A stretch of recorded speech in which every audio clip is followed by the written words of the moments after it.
credentials. I've been around a fair period of time at McLean, run a number of things, including the hospital, actually, and I have a rather broad overview of psychiatry.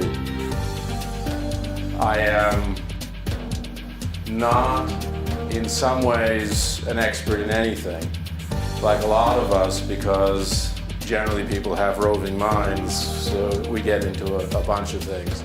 That said, what I'd like to run through for you is some definitional material, which is essentially background, a little bit of history on how we got to the point we're at in understanding psychiatric disorders, a bit of our own research, because of course that's where my heart lies right now. For the last decade or so, after being head of the hospital, I went totally back to research and run a large program of research on psychiatric disorders.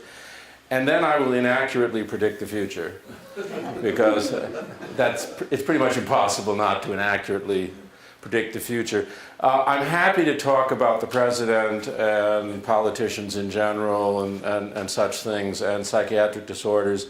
Let me just say up front that psychiatric disorders are extraordinarily common, and I will show you a little bit on that in just a moment, but it'll be very, very brief. So if you don't have one yourself, you've got a close friend, a close relative, somebody you know who does, and we can talk about that too. And of course, many politicians have psychiatric disorders, but so does anybody in any other walk of life. So is there more in politicians? It's something we can talk about as well. I will say this too. Please ask questions. You can shout right out if you like. You can raise your hand, whatever appeals to you. If you don't get something I just said, then half the rest of the room didn't either. Maybe no one got it. And it's not on you, it's on me. I didn't explain it right. So let me know if something is unclear or if you'd like to know more. It works. General background. So first of all, it's important to understand what is a psychiatric disorder. And it's not psychological. It has psychological aspects, but there is a difference between psychiatry and psychology, as you know. Psychiatrists are trained MDs, we learn about medical illnesses, and we treat medical illnesses that are characterized by abnormalities of thought, perception, mood, behavior. Behavior is key. In some ways, if you ask what's the biggest difference between a psychiatrist and a neurologist, it's that while both affect the nervous system, psychiatry always affects the brain, it's the behavior we observe. It's the behavior that makes something more obviously psychiatric, and it's the behaviors that most other doctors don't like to treat. If you've ever been in a doctor's office, and you probably have, they will often say to you, stop asking questions, just take the treatment. We don't do that as much. And they have to be substantial enough to cause problems in living, including work and relationships. And this is important because everybody has mood swings, everybody has odd thoughts, everybody misperceives things, and everybody has some peculiar behaviors. If they don't get in the way of your life, it's not a disorder. If it's substantial enough to get in the way of your life, it's a disorder. So it's dimensional, not all in on. The psychiatric disorders, Yeah. are those only determined by external observation, or are there some tests that you can do for blood or some other things that indicate the disorder? We're working on it. We don't have it, and you're absolutely right. It's not that there are not physical differences in these disorders, and I'll mention a few, but none of them are specific enough, selective enough, accurate enough to lean on. So what we do is, indeed, we observe behavior and we ask people questions. So it's largely subjective in determining whether somebody has a disorder. Now, in the clearest case, it's completely obvious. If someone is walking down the street, yelling at the sky, oh God, why are you punishing me kind of behavior, you can be pretty sure something is wrong. In some cases, it's much more subtle. So some major types of adult psychiatric disorders. Psychotic disorders are conditions in which there are anomalies of perception and thinking. So you may be hallucinating. A hallucination is just a false sensory perception. You hear a voice, you feel a touch that isn't there. But it has to be more than in passing. It has to be enough to really be bothering you. And delusions. Delusions, often mistaken for hallucinations, including by people who talk on television, are patently false and odd beliefs. So might the FBI be surveilling you? If you stayed away from Trump, probably not. But if you think that the FBI has planted transmitters in your teeth that are controlling your brain and making you do things that you wouldn't otherwise want to do, that's probably a delusion, pretty unlikely. Mood disorders are what it says, abnormally high, low, or irritable mood. Often, actually, people don't just get high or low, they get very irritable. Mood disorders in particular are associated with a lot of physical symptoms. They're the most clearly not just disorders of the brain. They seem to affect the whole body. Anxiety disorders, chronic tension, oversensitivity to stimuli, attacks of anxiety come in a variety of forms. Self-defined, too, in this case, by the language. Personality disorders are long-standing dysfunctional ways of dealing with life and with relationships. We can certainly think of some people in politics who have that. And substance use disorders, misuse or dependence on drugs. Those are the major things we see. Those are the major dysfunctions we see. They come in combinations. The diagnoses that you read they're not wrong, except to the extent that people don't really fit neatly into categories. These disorders are of such complex and heterogeneous origin that they form clouds of like presentations rather than separate disorders. So schizophrenias, by definition, are chronic psychotic disorders, which may have mood swings, but they're predominantly chronically psychotic symptoms. Bipolar disorders, people have recurrent depressions and manias, and they too can have psychotic disorders. So that's an example of the overlap. The actual sphere of how people get sick or have a psychiatric disorder is more dimensional than it is categorical, but along the lines of these factors. The substance use disorder seems kind of different in quality from all the other. Because it's defined by a specific behavior. And here too, the issue is, why does someone have a substance use disorder? Almost always you will discover that they either have a mood disorder or a personality disorder or a psychotic disorder or an anxiety disorder. So here again, it's actually more a behavior than it is a separate disorder. And you put your finger on something crucial. In fact, often there was a tendency, this goes back to the Germans again, on whom we are blessed by many things and sometimes led astray. But in German categorization of the roughly 1900, German biological studies, they wanted to categorize everybody and separate all these disorders out. It's where our current terms come from. They're over 100 years old. And in fact, what you're looking at is a series of internal states and observable behaviors that are used to categorize people. But yes, it's different because it's explicitly a behavior. Then it's external. It's completely external. Well, I mean, the person feels something. Why are you taking a drug, right? But we observe it as an external behavior, right? You can't literally read anybody's mind, though at cocktail parties I like to pretend I can. Substance abuse again. Yeah. Is it hereditary or is it in your genes? It's all partly hereditary. I'm going to show you some figures in a moment. Okay. But yes, psychiatric disorders are highly determined by inherited factors. Highly, more so than other medical conditions generally. So by looking at your genes you could find out? No, not currently. Same issue. We don't know the genes, and there are too many of them to sort out right now. It's something I'm going to talk about again, but it's a very important concept. People tend to oversimplify genetics. There are single genes for very few things. Eye color is largely determined by a single gene. Hair color is determined by hundreds of genes. So your eye color is very definitive as to what your ethnic origin was in some cases. I have blue eyes.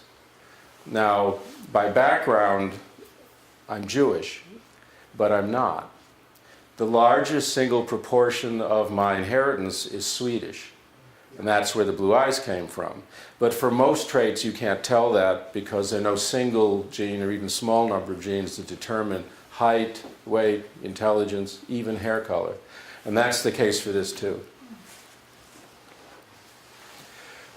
So this is the physical argument right here. These are physical disorders.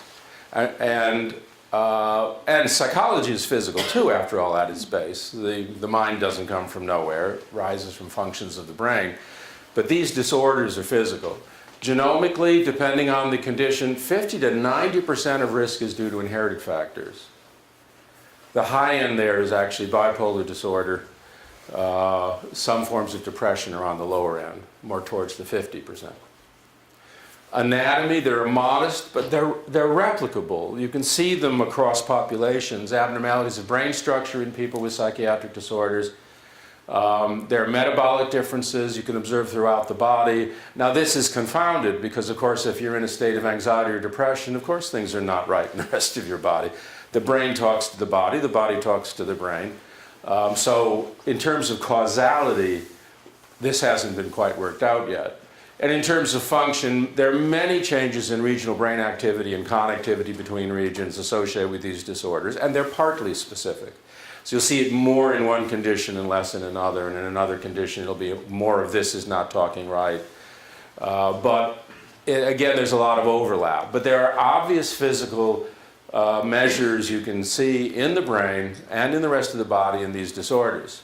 The findings are subtle, but then the disorders are subtle. The truth is, the brain doesn't have a lot of states which are functional at all. If you disturb it too much, you end up with someone who's dead, or someone who's had a stroke, or some other major loss. These are subtle disorders of brain dysfunction. Okay, a little bit on the brain. Oversimplifying. The brain is an organ that processes sensory information and produces an output via a network of intervening nerve cells that communicate with one another by chemical signals. So that's the machine. And as we've been discussing, it's the output we're mostly dealing with and guessing at what's going on in the black box and trying to poke around and find out how things are connected and what's not connected right or functioning right. So nerve cells are interesting. They're kind of odd shaped. So a nerve cell has a body. It fires an electrical signal down a long axon in most cases and then talks to other nerve cells. It talks to them through the dendritic tree, which is a processes out the other end of the cell. And note this, because this is an electrical phenomenon, it would disperse into the medium outside the cell around the axon if the axon were not insulated. The insulation in the brain is called myelin. It's a fatty substance. What are the distances we're looking at? Nerve cells go short and long. Some of them are very local. They're relatively small. Some of them are quite long. So the longest nerve cell in the body is about 1 meter. That's the one going down your leg from your spinal cord. In the brain, nothing is that far apart. So in the human brain, it's about 10 centimeters. But that's pretty much across from side to side. So these big nerve tracts that connect the brain, the right and the left are largely symmetrical, almost mirror images of one another. And the big connections between them are the 10 centimeter ones. So some the cells are pretty much right next to one another. And in other cases, it can be as long as that. If you go back to your last picture, Yeah. so how large are the central piece there? What's the diameter of that? Oh, that's in the biggest cells in the brain are measured in millimeters. Okay. Well, actually, no, that's wrong. Maybe 100 micron. Yeah, some of the very big cells. Bigger than bacteria. Smaller than a chicken egg. When you think about cells. How many are there? That's actually. It's a few slides ahead, but yeah, it's huge. It's a trillion. That's part of the reason why it's hard to understand. Sheer size is part of the problem, and there are lots of different types of cells and lots of different types of connections. And let me get to that in just a sec. But yeah, excellent question. So, this is a ridiculous oversimplification, but you've got a cell. It's receiving input. This is chemical input, neurotransmitters. There's an electrical signal, and that squirts out more chemicals on the next cells. And that's the messaging system oversimplified. The electrical properties of the cells are controlled by pumping ions, small charged particles, right? And so what you do is you pump these ions to one or another side of a membrane, you've created a battery, and you can fire that off when the cell needs to fire off. So that looks like this. Why am I bringing it up? I'm bringing it up not only because it's part of brain function, but it's a place where some of the medications work that we use to treat brain disorders. So by and large, what's inside the cell is potassium, what's outside is sodium. There's an ion pump that keeps that gradient standard. Calcium serves many, many purposes in the cells and is pumped around and used as an internal messenger. Its activity is not as simple, but this activity is the battery of the cell. The sodium on the outside, the potassium on the inside. When you open pores, the ions flow and you get an electrical spark, if you will. And that sets off then a series of ramifications down the cell. So lots of small molecules are used as the chemical signals that one cell uses to talk to the next cell. Neurotransmitters, neuromodulators, neurohormones. Honestly, the distinction between them depends on the size of the molecule, its composition, how long it lasts.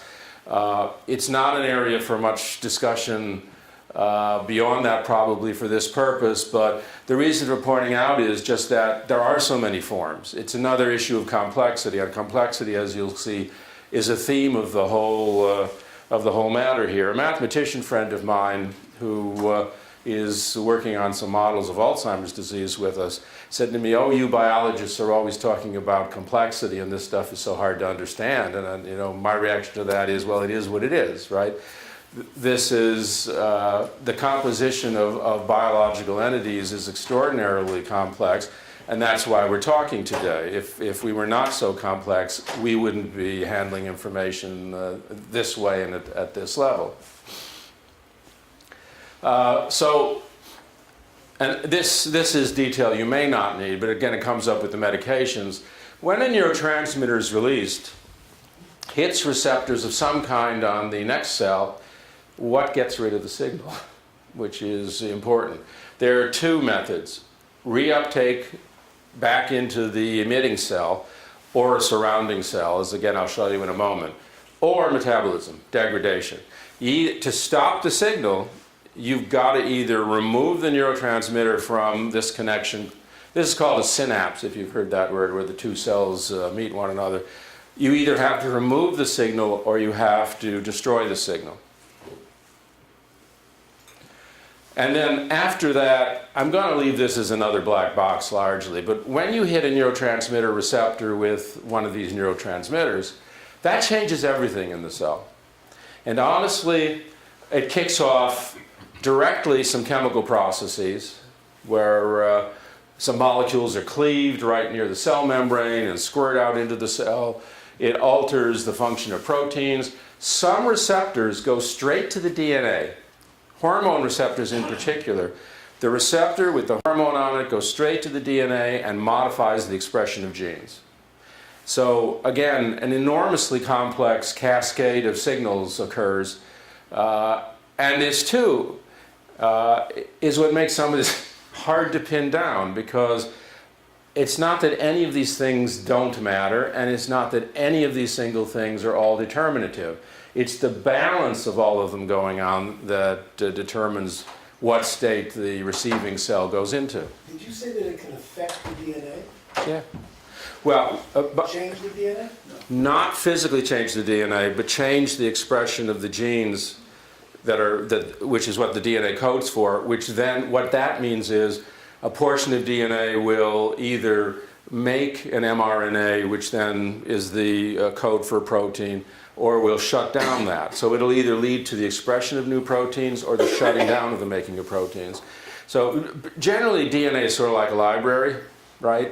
It has the information, but the book is stable. But the information is read in and out, and it's read in and out largely as mRNA copies and as proteins. So it changes the level of those mRNAs and proteins. I'm sorry, I should just say RNAs, ribonucleic, because The speed of those processes, and does it vary, and how much is in parallel? yeah, the speed of the processes varies dramatically. Certainly over an order of magnitude. I don't have specifics, I'm sorry, but hugely different. So when this hits, this is pretty much immediate. This occurs almost immediately, so this is milliseconds. Okay. This can be minutes, even hours. And in fact, these perturbations, in one case, going back to drug abuse, some of these perturbations in expression of the DNA can go on for days. Now that may be because they're reverberating signals that we're not wholly aware of. So from quite fast to very slow. Okay. Another important point, and it's someplace we're focusing our work in part because it's important and in part because others aren't doing it too much. The healthy activity of nerve cells is supported by a large number of cells called glia, from Latin for glue. When they were originally discovered, people thought, oh, that's just holding the system together. They're not just holding the system together. They are important functional pieces of the mechanism of the brain, which pass signals back and forth between themselves, the glia and the nerve cells, from glia to glia. They're crucial parts of the activity of the brain. And there are just as many glia in the brain as there are nerve cells. In fact, it's thought there are more. So they're a huge part of the cell complement of the brain. So they help process chemical signals. They also provide nutrients, growth factors. I mentioned one type of glia, but I didn't give it a name. The glia that wrap the axons of the nerve cells are called oligocytes or oligodendrogliocytes, but I never pronounce that right, so I say oligocytes. And the others, major ones, are called astrocytes. They tend to sit at the synapses. They help in the processing of the neurotransmitters. They feed energy metabolites to the neurons. They're the ones that squirt growth factors on the neurons. So there's this elaborate system, no matter where you look in the brain. Is this uniquely human? No. It's not. That's a very good question. All animals, every nervous system has glia. But depending on where you look, in different animal systems, they don't all have the same glia. There's a third type of glia, by the way, which are microglia, which are probably immune cells. So in any primate, yeah, it looks like this. I mean, the reason I ask is you probably don't want too much experimentation on humans. No. Well, there's only so much you can do with humans. But in this particular case, you can look at a post-mortem brain and see these cells. Or you can get a tissue sample that's been taken out by surgery. But you're right, a lot of the work, background work, was not done in humans, but it's been confirmed in humans. But a crucial issue is, and I thought you were going to ask, and I know it's on your head, is, but how much can you trust the animal system if you, yeah. And we don't work in animal model systems. And I admit I don't do it in part because I don't like torturing animals, but I also would tell you that there's no animal brain that is quite like our brain. I'm not at all convinced animals get all of these conditions. I think on things like how do you respond to cocaine, I suspect a rat is not that different from a human. In terms of can a rat get schizophrenia, my guess is no. But it's an interesting argument. Worms don't have oligocytes, but they do have astrocytes. So, if you go down, down isn't fair. If you go to other systems which are simpler than ours, there are nervous systems without all these glia. Aren't cats the closest to a human in terms of nervous system? Pigs. Pigs are hard, aren't they? Not if you cook them right. You're barbecuing incorrectly. No, I hear, well, pigs are big. Yeah, the nervous system on a cat. It's pretty much like a human nervous system, but a pig is more like a human. But no, look, what's really closest is obviously animals that are the hardest to work on because they are too much like us, which are various forms of the great apes and the monkeys and such. And it's hard for me to see them in the cages. I've never been able to do studies. But they used to do a lot of blind studies at MIT. Yeah. Cats and, And there's a good reason for doing them. But yes, cats. Well, and it also depends what you're studying, which is what you're getting at. If you're, say, looking at the visual system in a cat is a lot like a visual system in humans, but there are important differences. Cats from right up front, their eyes are not actually the same as human eyes, as you know. But the visual cortex is very similar. Okay, so this is the complexity issue. And maybe I'm just getting it off my chest to the wrong group because of my mathematician friend. So biological entities are exceptionally complexly constituted. They exist at the boundaries of chaotic processes. They're never in equilibrium. These are not simple systems. And they have an extraordinary number of these nonlinear interactions. This makes them extremely difficult to model. And among biological objects, you'd be hard to come up with anything more complex than the brain. I don't think you could. It's a tough organ. Here are the cell numbers to address that important question. So there are over 100 different chemical neurotransmitter types in the brain. There are over 10,000 different cell types categorized in a variety of ways. Shape, gene expression, function. Almost all our genes are expressed in the brain. Very few of our genes are not expressed in the brain. The number of neurons in the brain is 10 to the 12, which is about 1 trillion. An equal number of glia, which is the support cells next down. And the number of synapses is at least 1,000 times greater than the number of cells. How you were able to determine these numbers? Those are from postmortem studies. That those are looking at brain specimens, counting things, looking at the composition of the cells. And a synapse, for example, the highest number, is recognizable because the two membranes are not only close together, but they form specialized structural functions that tell you that's a place where the two cells are talking to one another. That's the way they count stars and galaxies. Pretty much. Little pieces and multiply it out. Yes. You of course do not count everything in the brain. You're right. Do these numbers vary significantly between people or people of different ages? Well, of course they do. They significantly is a tricky word. That's what we asked. Yes, they vary. They do vary between people, although within relatively prescribed limits if you have a normal functioning brain. So, for example, to touch on a subject that's timely, men and women. Men and women are not exactly wired the same in their brains, and women have physically smaller brains than men on average. They have the same number of cells. So their cells are compacted into a slightly smaller overall brain size, but they have the same number of cells as men.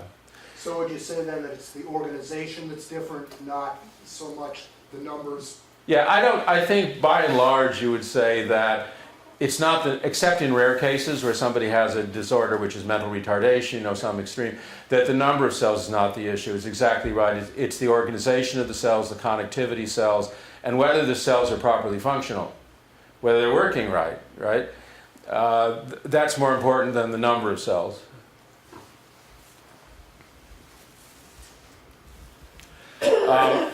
This is a hierarchy of levels of activity. Now this is true of all tissues. This is not unique to the brain except at the very highest level. But genes, again, are just coded information for making RNA, which is then made into proteins. RNA, by the way, is also active. All the activities of a cell are not dependent on proteins. Some of it are actually RNA molecules themselves. The proteins are components of cells. The cells connect to make the circuits and connections of the brain. And then there are outside influences that can affect the brain on any of these levels. Part of the point, though, for having all these levels is the two-headed arrows. There's feedback at every level. It's not a one-directional system. There was a central dogma in genetics, you may know, which is that the genes code for proteins, but nothing affects the DNA. Ain't true. The proteins feed back to control somewhat the structure of the DNA. It can be altered a little bit, but certainly whether information is read in or out of the DNA. So it's a complex system, here oversimplified some. Okay. So levels on levels and loops in loops crosstalk, interaction, feedback between all the levels. So there's also crosstalk and interaction within each level. So signal loops operate between genes, among cell processes, everything you can imagine the system does. In fact, that's a key to biology, which is in biology pretty much everything you can imagine might happen is going on. It's part of the system that's explaining the output. Yes? So how much do we understand of something simple like a tennis ball coming at us and what happens? Very little. We understand parts of it. Now, the visual system is one of the best studied aspects of the human brain. And movements, and movement is the other one. So you picked, in a sense, the one thing we know most about the brain. We know about movement coordination, we know about visual processing. But to say that, how much of the internal circuitry could we actually model that accurately reflects the brain's functions when you track a tennis ball and hit it? Not the majority of it, but some of the gross features of it. Simple matters such as just plain, how do you track a tennis ball and do a calculation in the brain that allows you to coordinate your muscle movement are not fully worked out. Moods, thoughts, we know less about. And this is the big circuit element. This is from a study of ours. It happens to be a place I think we don't do enough study.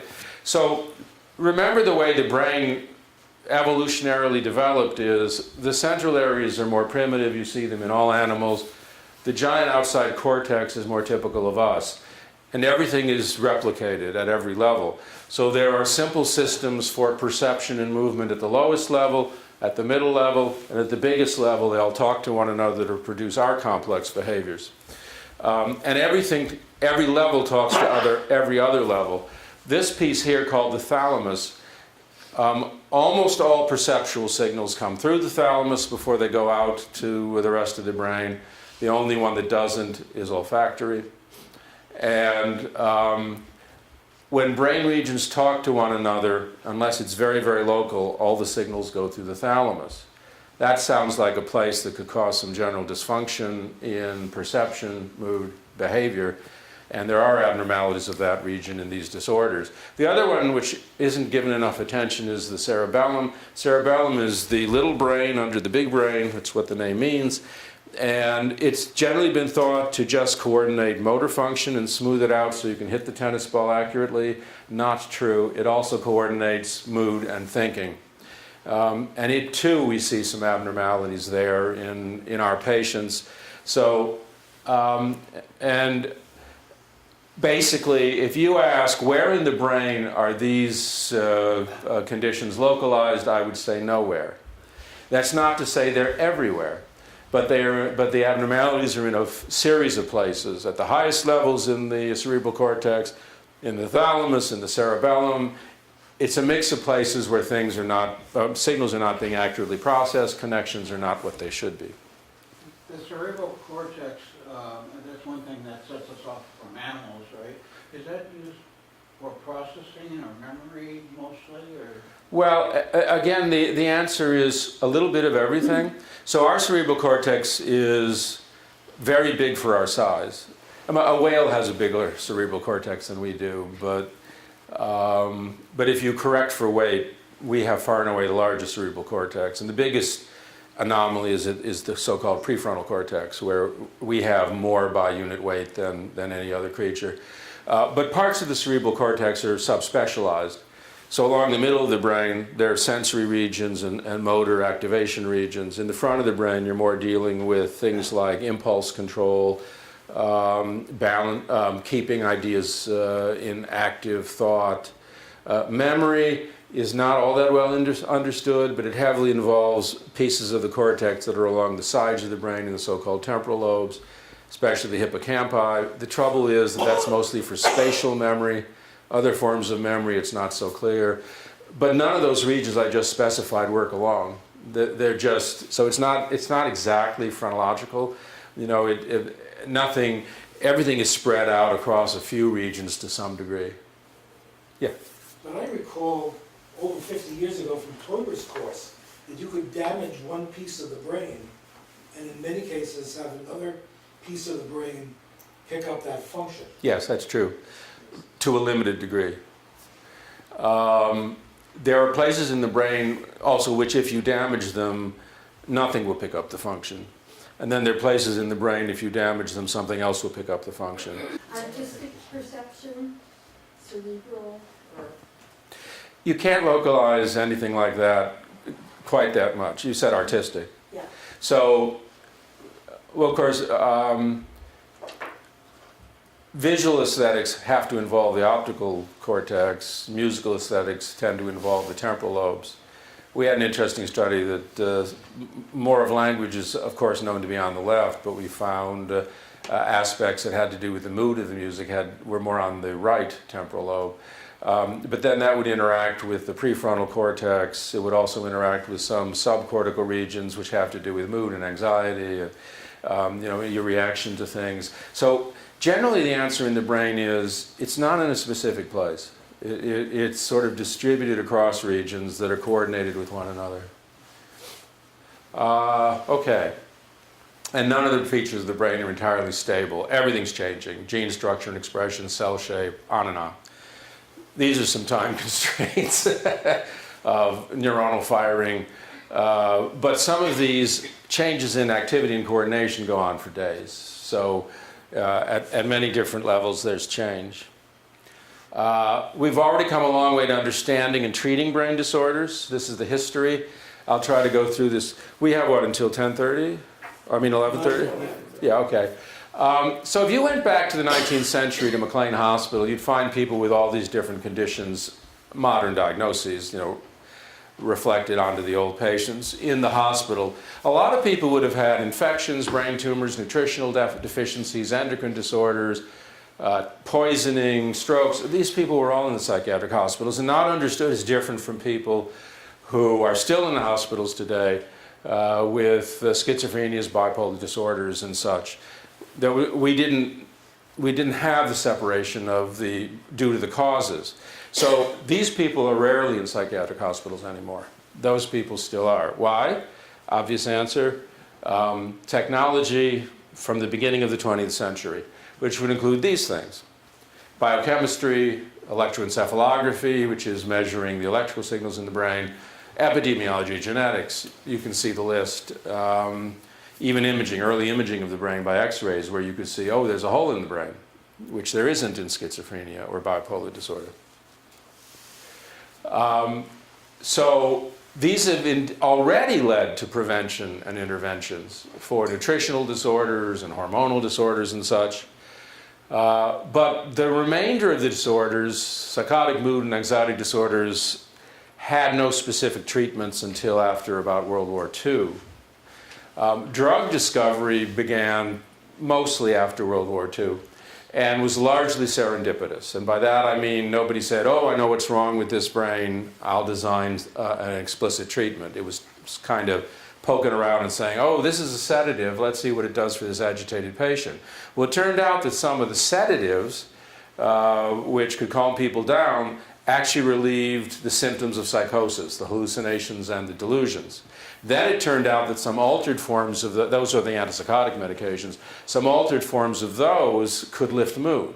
But none of this was some kind of very tracked effort. These are some of the early compounds, just so you see what they look like, for those of you who like chemistry. The simplest one is just an ion lithium, which is very good for bipolar disorder. The more complex ones, and you'll see the early antipsychotics and antidepressants on the right look very much alike. They've been modified some since. But these are the early drugs for different conditions. Well before everybody started shutting the psychiatric hospitals, well before that, because of the medications, the number of people who had to be in those hospitals was decreasing because the medications do work. Yes, they have side effects. Yes, it's a trade-off of what way do you want to live, but they do treat the symptoms of the illnesses. In fact, it's because of this that they were able to close some of the hospitals. So there are treatments in psychiatry, medication. Of course, we use electromagnetic stimulation. Electroconvulsive therapy is the most prominent of those. Psychotherapy, social and vocational therapies. And the medications are relatively specific to the disorders. Yeah?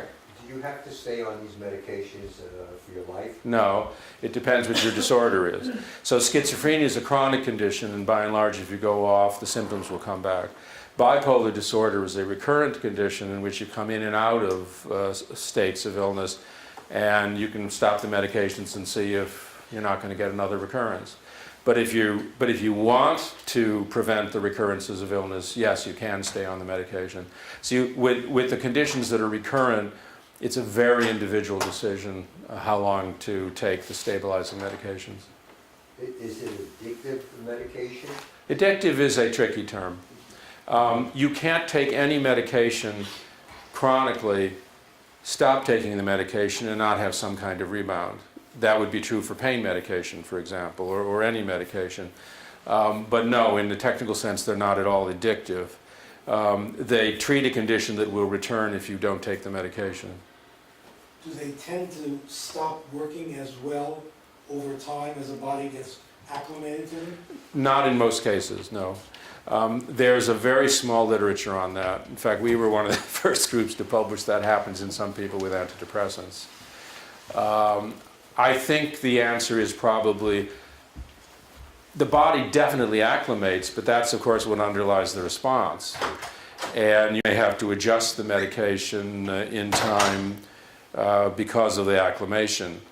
But it does not seem that the medications stop working for most people. But I do think they stop working for some people, yes. But there's no accurate figures on what that proportion is. It's an important unsolved problem. Oh, this was just to suggest the medications are relatively specific to conditions. They're not just sedatives and stimulants. They are actually antidepressants and antipsychotics. How do they work? This is actually where we sort of know the most, because this you can study in a variety of model systems, and these are chemicals, small chemicals that are manipulatable. So antidepressant drugs seem to modify the actions of two particular neurotransmitters called norepinephrine and serotonin. You may have heard of those. Serotonin you may be familiar with from Thanksgiving. It's what they tell you makes you sleepy after you eat the turkey. Once again, it's not that simple, because you're probably also drinking wine or something, and filling yourself up with a lot of food. Norepinephrine is the relative of adrenaline. In the rest of the body, it's epinephrine, that's the adrenaline. So these are so-called neuromodulators, and when you change their activity, mood states change. Antipsychotic drugs seem to block some receptors for the neurotransmitters dopamine, norepinephrine, and serotonin. You may read in the literature it's because they block dopamine. That is not true. They do block dopamine, but if they only block dopamine, they won't be antipsychotic. And the best antipsychotic hardly blocks dopamine at all. So these other neurotransmitters matter as well. Mood-stabilizing anticonvulsants, developed for epilepsy, but useful in helping in bipolar disorder, inhibit the ion transport across cell membranes that I mentioned to you. So they stabilize the electrical activity of cells. Lithium we don't understand at all. It inhibits so many things in a cell that you can't figure out which one matters. And probably, I think one thing you'll see is that with a lot of these drugs is they're not single-hit drugs. They hit a bunch of different chemical sites in the brain, and that's what probably leads to the eventual response, which then lifts someone out of the illness. The exception is the anxiolytics. They activate receptors for a neurotransmitter called GABA. That's all they do, and that's what produces the effect. And to those, you become tolerant, which is why taking them every night to go to sleep doesn't work very well, because eventually you are actually addicted to them. Yes? You have no idea why lithium works, was it discovered by accident? So the Lithium Story is extremely interesting, and I give you the really short version. A gentleman in Australia named Cade was studying uric acid crystals in the body, and lithium is given to dissolve those crystals. These were gout studies, and it turned out the lithium sedated the animals. And Cade, doing a little poking around in the literature, said, this is interesting, the sedative effect is interesting.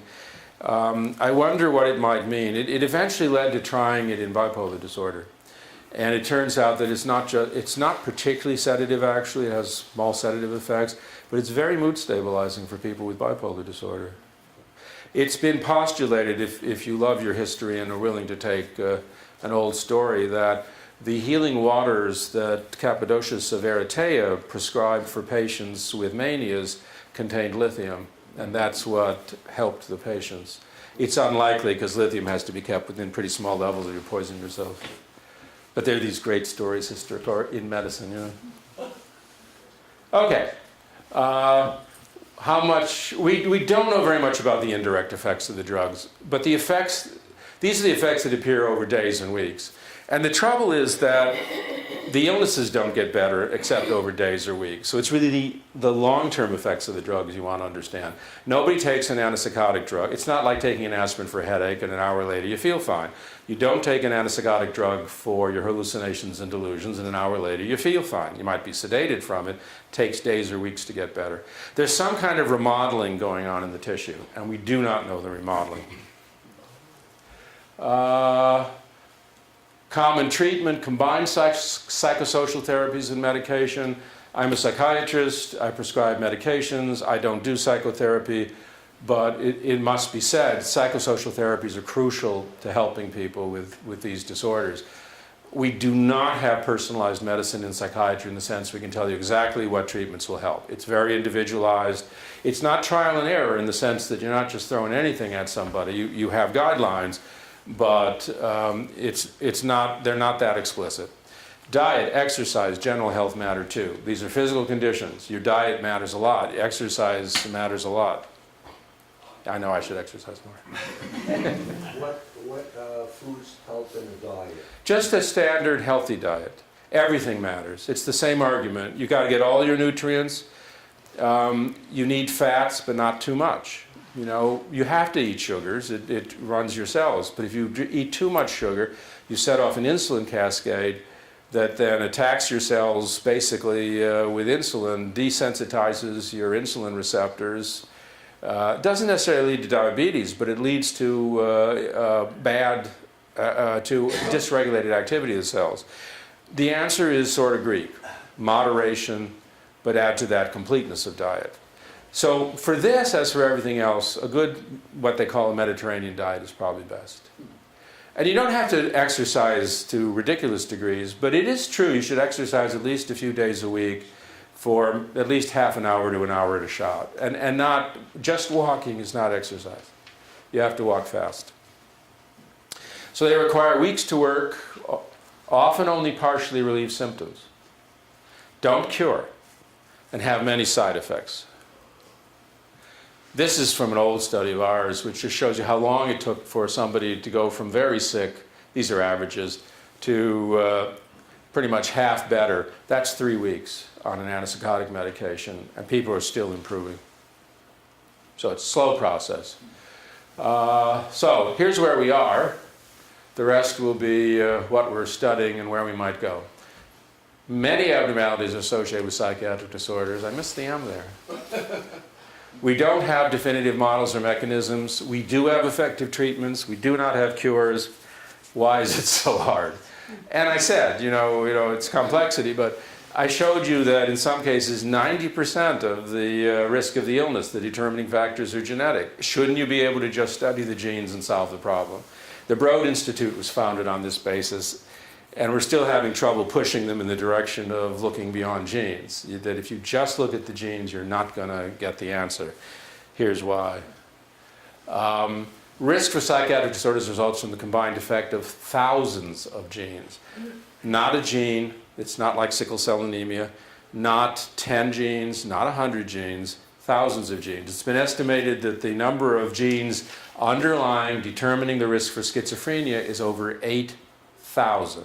How do you find that out? GWAS studies where you, in this case, you don't sequence the entire genome. What you do is you have markers across the genome where people are different, where their base pairs are a little bit different. And what you do then is you ask, well, which places in the DNA where are there differences that are associated with the illness? So you take a population of, say, and these numbers are accurate, 30 to 50,000 people with schizophrenia and 30 to 60,000 people who don't have a psychiatric disorder, and you ask where in the genome, in the DNA sequence, are there differences in people who have schizophrenia? What they find is there's one site where people with schizophrenia are often different, but it explains only about 2% of the risk. All other sites explain less than 1% of the risk. They've identified now almost 200 sites where there are genes known to affect the risk of schizophrenia, but altogether those 200 genes explain only about 7% of the risk. All of the other genes explain even less of the risk than the ones they already know, so they do an estimate. How many more genes, given some assumption about a probability distribution of the effects of the genes, must be involved? That's where the estimate comes from. So, would I bet on it? Not exactly, but I would bet that it's in the ballpark. Now, in terms of dosages for people, I assume that it's more complicated than a 200-pound person gets more of a drug than a 100-pound person. Yeah. So, another hobby horse of mine is in American psychiatry we overdose people. And I'll tell you why in a moment. But weight has almost nothing to do with it. And it's because of the nature of the distribution of the drugs that the drugs are targeted to the brain by their chemical composition. So no matter what your weight is, pretty much people on the same dose get about the same amount in their brains. Metabolism matters a lot. Some people don't take the drugs up, some people chew the drugs up in their liver. Metabolism matters a lot. And then endpoint sensitivity, that just because I give you a blocker of a serotonin reuptake pump doesn't mean that your pump is exactly like my pump and the drug will have the same effect on both our pumps. So you have to tailor it to the person. But in American psychiatry, and maybe we're going back now to de Tocqueville and what kind of culture we are, we want everything today. And in fact, if Amazon could deliver in an hour instead of tomorrow, we would like that. So when we give somebody a drug, an antidepressant or an antipsychotic, and we see an initial sedative effect, but we still see hallucinations and delusions, we say, I'm getting there. If I only double the dose, I'll get there faster. Not true. The right thing to do is lower doses, hang in, watch the side effects, let the drug work. So, but it's very tricky to find the right dose. But the only way you do it is you watch the symptoms, you watch the side effects. And people can vary, by the way, on the same dose of drug 100-fold in the amount of drug that's in tissue. That's the metabolic effect. How do you determine what drug to use for what situation? By the symptoms you see, and by the complaints the patient has. So in medicine, well, I actually just said that wrong. In medicine, there are signs and symptoms. Symptoms are actually what the patient has experienced or complaining of. Signs are what we see. But if a patient comes in and says, these voices in my head are telling me to kill myself, I can't take this anymore, that's a psychotic symptom. And usually an antipsychotic drug would be very effective for that, whichever kind of psychosis it is. If a patient comes in and says, I can't get up in the morning, I feel so terrible about life, I'm a terrible person, I have no energy, that's probably a depression, and you use an antidepressant drug. So you go by what you see. That's at this stage now where you have those drugs. How is it determined initially to say, this is an antidepressant drug that will work? Well, that happened in the following way. Again, first the antipsychotics were discovered, but mostly in France, by the way, and the early studies, and they used derivatives, chemical derivatives that are related to antihistamines from coal tar, and they were known to be sedatives as well as antihistamines. And they were just trying to calm the patients, but other sedatives did not remove the symptoms of the illness, and those sedatives did. Then what happened, so it was just an observation. They tried these in controlled trials against other sedatives, and these drugs worked, sedatives didn't. there was an observation in this country, in New York, that a derivative of the antipsychotic drugs, it was the imipramine that was on the slide, actually activated rather than sedated people. And people thought, well, might that elevate mood? Well, it did. That they tried it in people with depression, and the people said, you know, for the first time in years, I feel better. So it's pretty sloppy. Trial and error. Yeah, initially. Yeah, but based on observation, you know, it wasn't totally without a thoughtful process. So in any event, it's the complexity issue that makes this so hard to solve. This is our work.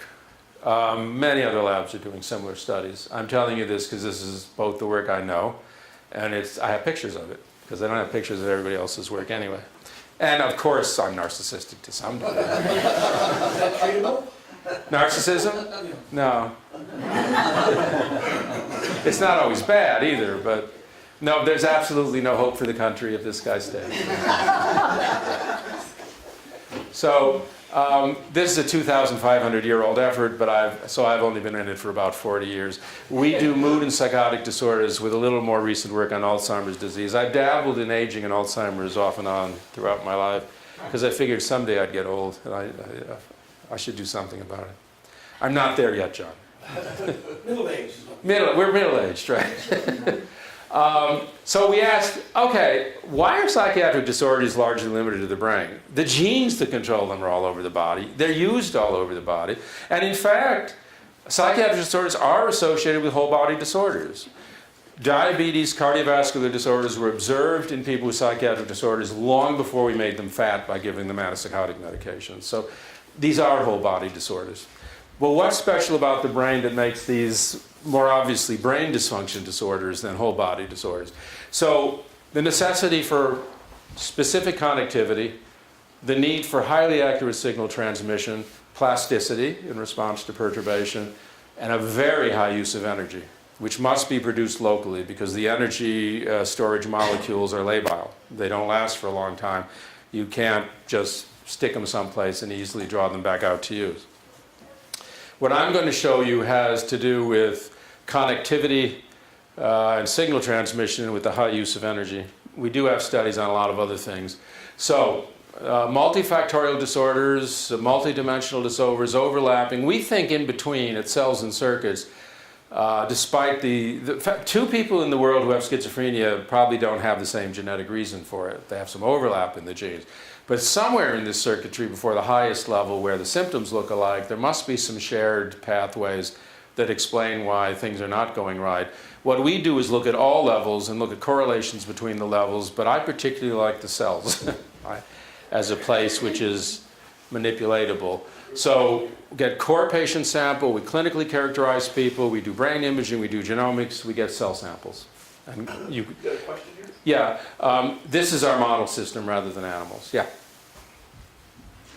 Yes.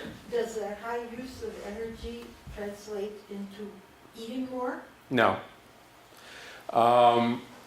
When I talk about energy in the brain, people think, oh, if I'm high, I have more energy. If I'm low, I have less energy. No, it's much more complex than that. It's a very good question, but it turns out not so. Generally, it's a dysfunction in the ability to produce and utilize the energy locally in the brain, which causes the cells not to function right. So then they're not performing their function. But it isn't a whole body phenomenon. It's a very local energy problem. How do you get cell samples? Skin. So what we do is we take skin cells. It's possible to do this with blood cells, but it isn't very effective yet, but we have done some. Take skin cells, you deprogram them to become embryonic-like cells, and then you grow them back out to become brain-like cells in a dish. So you can get neurons and glia in a dish. You can even make them 3D, and they'll make connections, and they're called organoids, brain organoids. So our studies are at the clinical level. I've already said this. Because of time, So, at the present, we have DNA on over 2,000 people, imaging data on over 500, cell biopsies from over 450 subjects. It's a very small biopsy. We do have some convergent evidence on what's wrong, and I'm going to show you bioenergetics and connectivity. Bioenergetics. Well, that says it. So the brain uses energy at 20 times the rate of the rest of the body on average. That's huge. That was discovered by Seymour Ketty. I'm sitting in his office these days when I go to the hospital. Seymour Ketty would have won the Nobel Prize if he had kept doing that work. He came very close. He did win the Lasker. But unfortunately for him, he got into genetics, which was so confusing that everybody started yelling at everyone else, and he didn't end up with the Nobel Prize. But an extraordinary mind. He was the first person to do energy studies in the living human brain.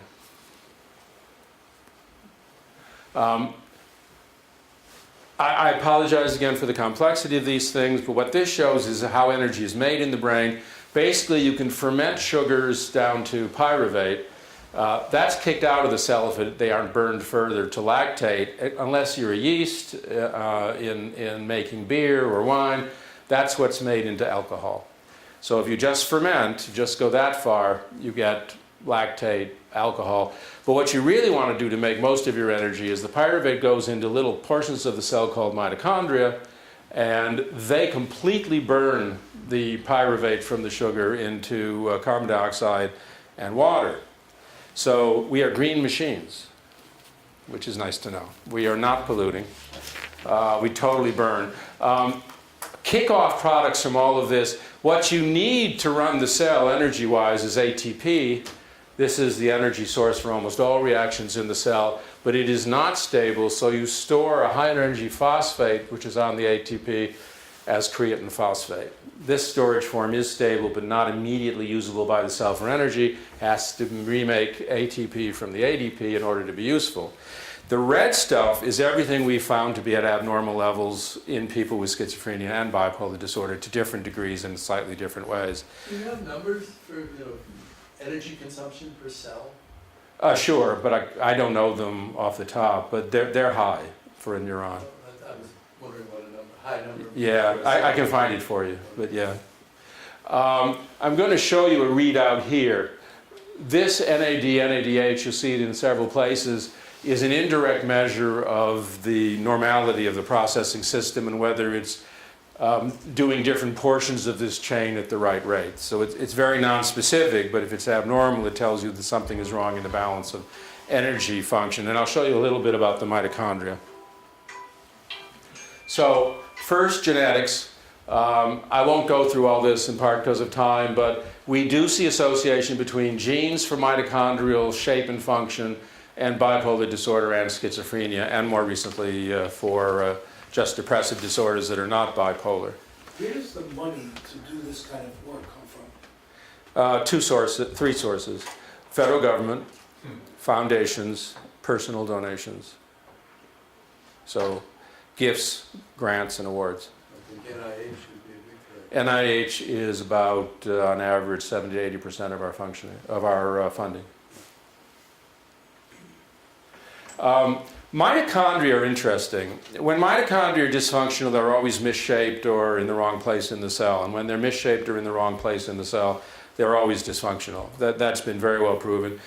These are computer analyses, which are agnostic analyses. It's machine learning analysis. The computer looks at millions of cells where the mitochondria, the places where most of the energy is made, are stained, and the computer says, are they shaped right? Are they in the right place in the cell? And the answer is, in depression, if they were shaped right and in the right place, these the red and the blue would be overlapping completely. So where you see the red separating from the blue, that's telling you that something is wrong with the mitochondria. And you can ask the machine program, okay, what's different about those mitochondria? So as you can see in each of these disorders, they look different from the controls, and the clustering tells you that. In people with depression, the mitochondria are more fragmented. In people with bipolar disorder, they don't go to the edges of the cell, which if you think about a neuron is very bad because it's a long, thin cell. You need those energy-producing mitochondria way out in the dendrites and the axons. And in schizophrenia, they tend to be clustered on one side of the nucleus. These are subtle effects, but they are replicable observations. So something's wrong with the mitochondria. We also see that in postmortem brain samples. We've replicated them there. We can also do these magnetic resonance studies, spectroscopy, which is a chemical technique, for various energy activities of the cell. And here's the NAD finding. So you'll see that the people with schizophrenia have a much lower ratio of one form of this molecule to the other. This is a measure of energy function in the cell than the healthy controls. Similar in the bipolars, but not as dramatic. The schizophrenics, if you correct for age, their curves actually lie totally below the normals, which is something I've never seen before, where things separate that nicely. We've done this study a few times, others have looked, and I think it's a real finding. Okay, so the summary about energy on a genomic basis, mitochondrial genes are associated with bipolar disorder and schizophrenia. The mitochondria are smaller but numerous and abnormally distributed in bipolar disorder, and they are abnormally distributed in cells from people with the other disorders. And then we did a lot of in vivo brain imaging. I only showed you one example, but the flux of energy between ATP and creatine phosphate is off, the enzymatic activity is wrong, the redox state measured by the NAD/NADH is wrong, and lactate levels are high in the brain in people with bipolar disorder and schizophrenia. If you remember the other slide, the reason why lactate levels would be high is if the mitochondria are dysfunctional, you have to make your energy from fermentation, which goes through pyruvate and then out to lactate instead of burning the pyruvate completely in the mitochondria. So that's consistent with thinking something is wrong with mitochondrial activity in these disorders. Connectivity. Here's the glia. So as I said, we focused on the glia. There are abnormalities of neuron number, structure, and function in the psychotic disorders, and for that matter, obviously, in mood disorders and in Alzheimer's disease, wherever you look in these disorders. That's being studied a lot. But there are also alterations in the glia. Though, again, the cells that insulate the axons and which control synaptic connectivity. We focused in particularly on the myelinating cells, the oligodendrocytes, and we do have evidence on the astrocytes. But the reason for focusing in part on the oligocytes is we knew that there are abnormalities of insulation in the brain in these disorders because you can actually see that there's less myelination in those brains in vivo imaging studies than in people without those disorders on average. Leaving out the technical terms, Yes. are you going to talk about where you think things might be in 20 or 50 years? I wouldn't have any idea, but I will show you in a moment. I will tell you and then I'll be wrong, as I said. So I'll leave all this genetics aside, but we did a very large sample study which showed the genes for these glia are highly associated with schizophrenia and with bipolar disorder. At the brain imaging level, this is the study I mentioned to you, there are techniques by which you can both tell how much the axons are insulated, but also what size they are. And it's very interesting in schizophrenia, probably makes sense. There's too little myelin wrapping the axon, and the axon bore is bigger. Now, is the axon bore bigger as a primary effect or a secondary effect? If you have a bigger axon bore, you'll actually get more of the electrical signal down the bore. For very simple electrical reasons. But it could be that the main abnormality is the myelination and the axon bore increase is secondary to that. Both could be wrong on some primary basis. So are you able to use this information as a diagnostic instrument? No. And the reason is because there's so much variability from person to person, and this difference is so modest that you get overlaps from the scanning. So people with schizophrenia are down here for myelin, and people without schizophrenia are up here, but they overlap too much. Now for the NAD/NADH, we're not getting overlap age corrected. So in time, might we be able to use that? Possibly. However, it's not specific to a disorder. And I think here's another story behind all of this. Problems in energy metabolism underlie a whole range of brain disorders. They're not specific to a brain disorder. If you have a problem with energy metabolism of the kind I'm showing you, you're at higher risk for schizophrenia, mood disorder, Alzheimer's disease, autism. What determines which one you get? Other factors. So it's a general risk factor for a bunch of disorders, and then exactly what you get depends on a whole bunch of other factors. That's the 8,000 things that are interacting. The oligocytes you can grow in a dish, these are from the skin cells. I think you can see without my telling you that the cells don't look the same in the healthy controls, HC, and the schizophrenic sample. They're not shaped the same. These little buds here the cells are making myelin. These cells are less complex and aren't making much myelin. And in fact, the difference is statistically significant, even in a small sample. People with schizophrenia just don't make as many oligocytes and they don't function normally. We have a lot more data on this, but this was easy. And this I did not expect to be as nice as it was. But this line here, this is the main one, shows that the behavior of the oligocytes in a dish, in a laboratory, correlates quite well with the amount of myelin someone has in a whole brain. So that's promising, because it says that what we're studying in the dish may actually be a reasonable reflection of something that's wrong in the whole living tissue. All right, so this is the summary on the glial. Oligocyte abnormalities seem to be more associated with schizophrenia. Astrocyte abnormalities seem to be more associated with bipolar disorder. Whole brain imaging, too little myelin in these brains. Cell biology, too little oligocyte development. We are looking at astrocytes in cells from people with bipolar disorder in a dish, but I don't have an answer yet. So on a circuitry level, which I didn't show you, parts of the brain don't communicate and coordinate the same in people with these disorders as in people without these disorders. So connectivity analyses where you look at the talk between regions of the brain show abnormalities at that highest level in these same people.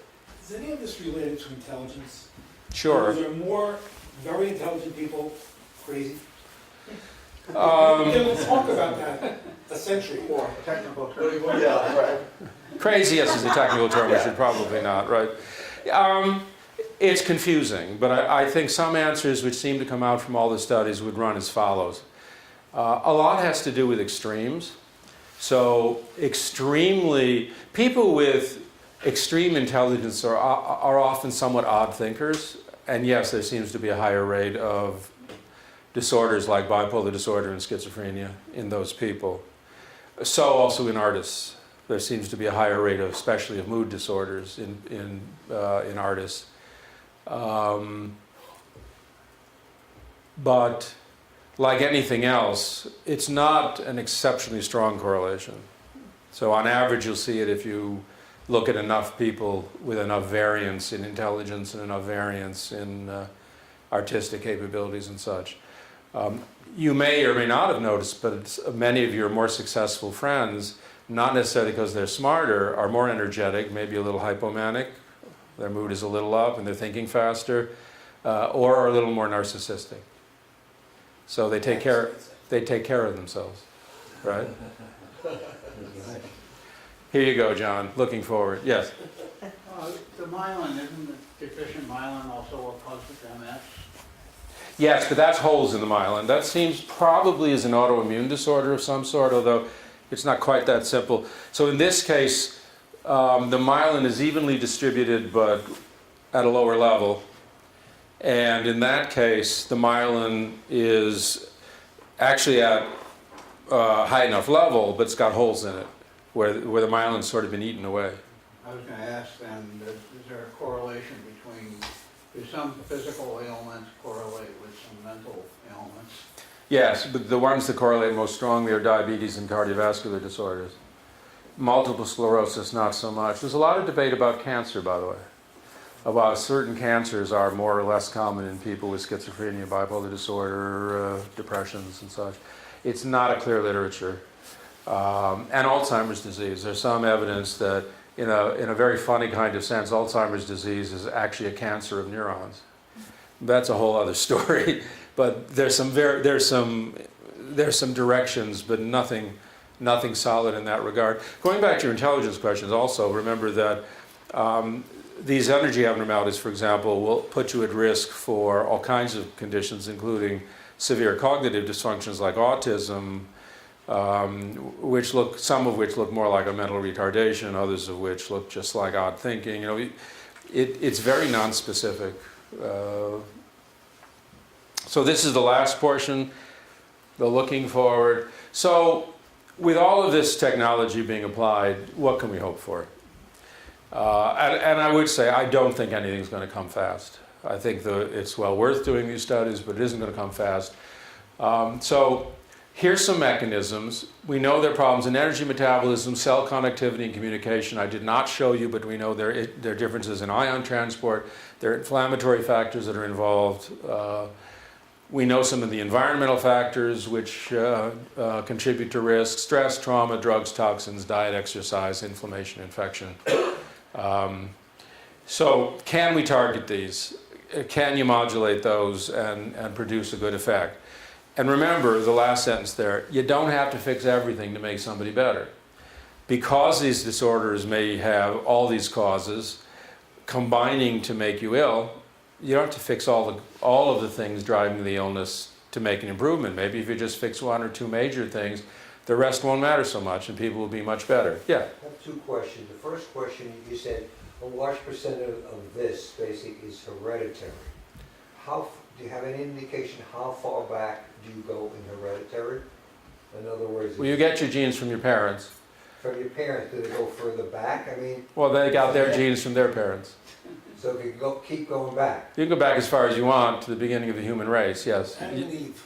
Okay. The other question I have, I will leave that religious matter undiscussed. the other question is about, there are some doctors that basically prescribe herbs based on tests that you might go through, such as saliva tests and stuff, based on those results.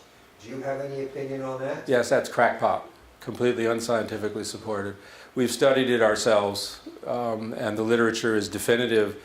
It's very dangerous to go that route. Herbs are drugs. They're unstudied.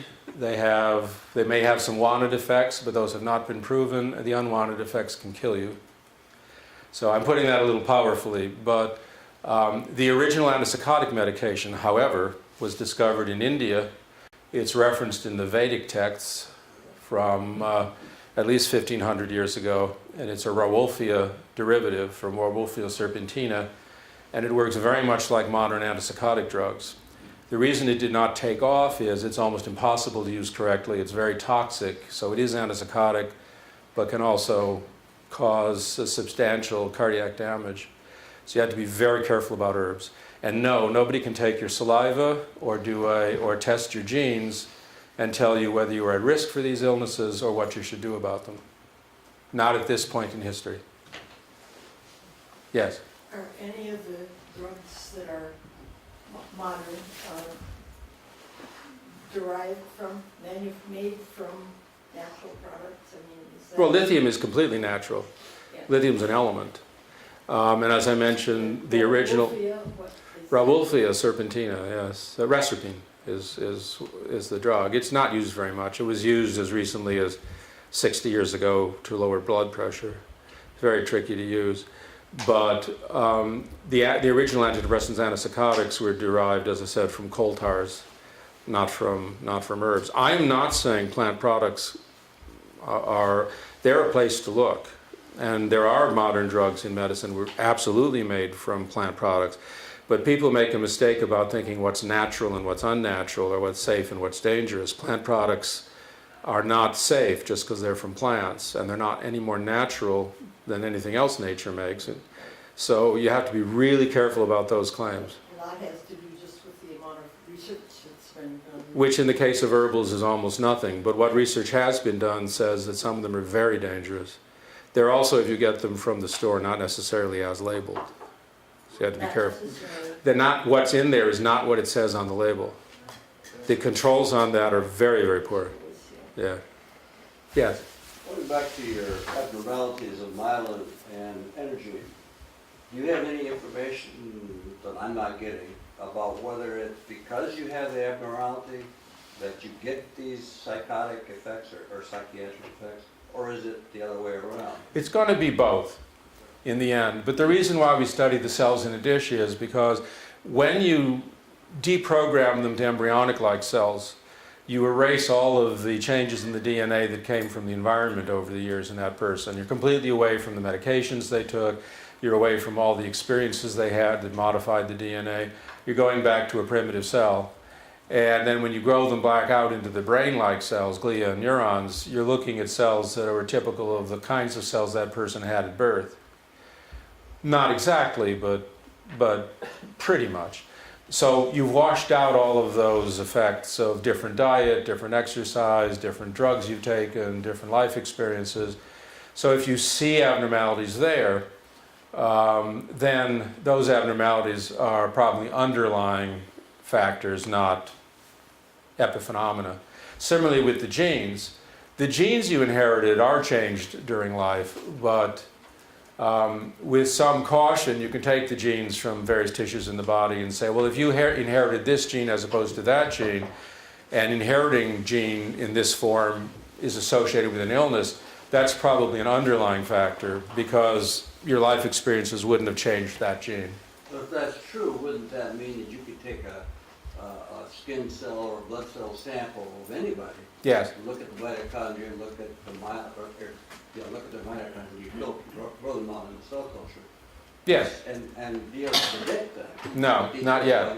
No, because you need a difference that is both specific to a condition and highly associated with that condition. So remember, if you, yes, yeah, I'm sorry. Continue. Yeah, that if this were sickle cell anemia, yes, because it's one gene and one protein that is different, and you can just measure that and say you either have sickle cell anemia or you don't. This is determined by thousands of factors and is dimensional. So you can say you are highly more likely to have this than that or be at risk for this than that, but it's not fully predictive. And it has to do again with the complexity of it, that it's not a simple one-to-one correlation. So if you know that somebody has these abnormalities in energy production, you can say you are at higher risk for a variety of brain disorders which you may or may not get because of other factors. Does that make sense? Yeah, but still doesn't get to I guess my core question is whether this is cause or effect. No, it gets to cause because if it's genetically determined and if it's in the cells which have been reprogrammed, it's prior to the formation of the tissue and all of the other events, so it's causal. Yeah, but you took these cells from somebody who's already living and who already, have caused these manifestations. No, but you've taken those factors out. The way in which the DNA changes, for example, as you grow is modification of the DNA. It's called epigenomic changes. Those are wiped out. No, they're wiped out. In fact, we pushed our colleagues heavily on this issue. I asked that same question for years. Do you know that those signals are wiped out? And they finally did the right studies, and others have done them, and they are. It's nothing is perfect, but they really are wiped out. Thank you. Sure. Yes. Yeah, in general, do you think that at some point in the future, there will ever be some kind of imaging or blood tests that might be able to both diagnose and maybe even predict some of these conditions? I'm not sure that there will be in that simple a form. For again, the same argument that if these conditions are as complex as I'm saying, a single simple test may not be adequately predictive, but perhaps a combination. Yeah, maybe like a panel like we use Yes. for cardiovascular risk. That's right, like a panel. But it may have to be not just genetic, just cell, or just imaging. You might actually have to use different modalities. But then, as you're suggesting, we do that in the rest of medicine anyway to define We're conditions. doing that with my blood pressure, for example. Yeah, exactly. So, you want anything else, or enough? Well, up to time, so. So really quickly, yeah, I think we'll have more medications, more of the kind of therapies we have, but I think we are moving towards ways to prevent, to do neuroprosthetics and to do neural repair. And I will just say on prevention, a lot of what triggers illnesses is stress. We are learning a whole lot about the stress pathways in the brain.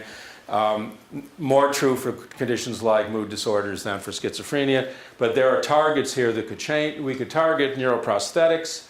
There are already systems for replacing sensory organs, for helping with movement where nerves are damaged. Could similar devices aid mood and cognition? Why not? In terms of repair, you got a lot of levels to work at. Gene alteration, nanomedicine, organelle replacement, cell replacement. I will tell you this, altering genes is very difficult, especially in humans, because targeting particular genes in particular cells is a very high technical problem, and because single genes don't make much difference in these disorders, this may not be the place where the effects will be seen. Nanotechnology, maybe. There are ways to introduce new elements to cells, but again, it's a little hard to target. You can change ion channels by changing the proteins that control those channels already, but not in a human.